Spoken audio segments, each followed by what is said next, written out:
Aujourd'hui sur Terre, il existe des drames qui ont été faits au nom de tout plein de choses. Parfois au nom de l'amour, il y a des crimes, ce qu'on appelle les crimes passionnels. Mais c'est le crime qu'il faut rejeter, pas l'amour. En aucun cas l'amour ne dicte de faire un crime. Parfois aussi au nom de l'argent et des richesses, il y aura des meurtres. Autant chez les grandes familles royales que chez les tout petits délinquants. Mais est-ce qu'on doit mettre en cause ou rejeter carrément les richesses? Parce qu'en aucun cas l'argent ne dicte quelque chose, si ce n'est sa dépense. Parfois aussi, au nom des religions, il y aura des crimes et des guerres. Mais est-ce que la religion dicte ça?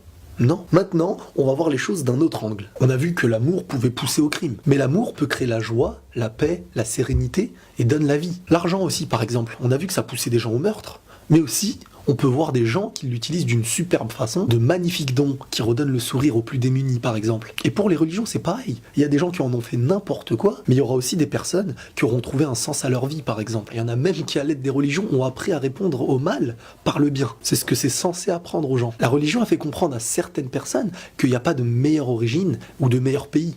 La seule différence, c'est ceux qui font le bien et ceux qui font le mal. Simplement des hommes et des femmes qui devraient cheminer par la paix, l'amour, le pardon et toutes ces belles choses. Maintenant, le vrai problème aujourd'hui, vous savez c'est quoi? C'est qu'au lieu d'être tous unis contre le mal et l'injustice, peu importe d'où il vient, peu importe sa religion, peu importe son origine ou peu importe sa couleur, on est tous désunis, tous mis dans une case différente. La case du religieux, la case de l'athée, la case du blanc, du noir, mais en essayant de les faire vivre ensemble avec toujours cette case qui empêchera l'un d'avancer vers l'autre. Ce qui m'énerve aussi, c'est qu'une fois qu'il y aura une injustice, un crime ou une chose de ce genre, ça va pas être l'acte en lui-même qui va être condamné. On va chercher la couleur, l'origine, la religion de cet acte. On verra des gens venir demander à une communauté si oui ou non ils condamnent cet acte. À croire que l'acte leur appartient. Et en arriver à ça, c'est vraiment la preuve de notre désunion totale. Car une personne injuste, peu importe son origine ou sa religion, est une erreur individuelle et pas communautaire. Vous savez ce qu'on crée en agissant comme ça? On crée des personnes qui au départ ont déjà cette haine de l'autre. Des personnes racistes par exemple. Et qui à l'aide de ceux qui pointent du doigt une communauté en leur demandant de condamner cet acte ou cette chose, on leur fait comprendre indirectement dans leur cerveau malade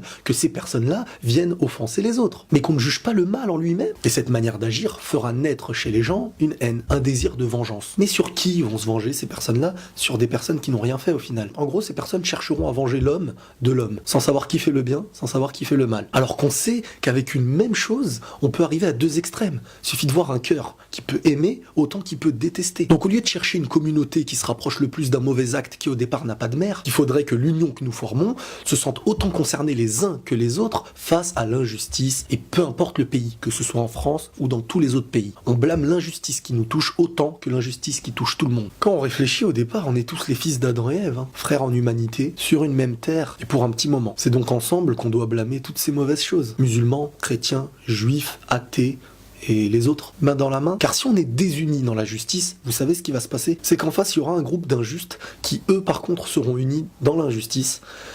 Et après, ce sera trop tard pour nous. Donc soit, main dans la main, on condamne le mal tous ensemble et peu importe nos différences, ou soit, à chaque fois qu'il y aura une injustice, on cherchera la communauté qui doit condamner toutes ces choses-là. Au lieu de nous unir, on se désunit et au final, on est perdant. La paix sur vous.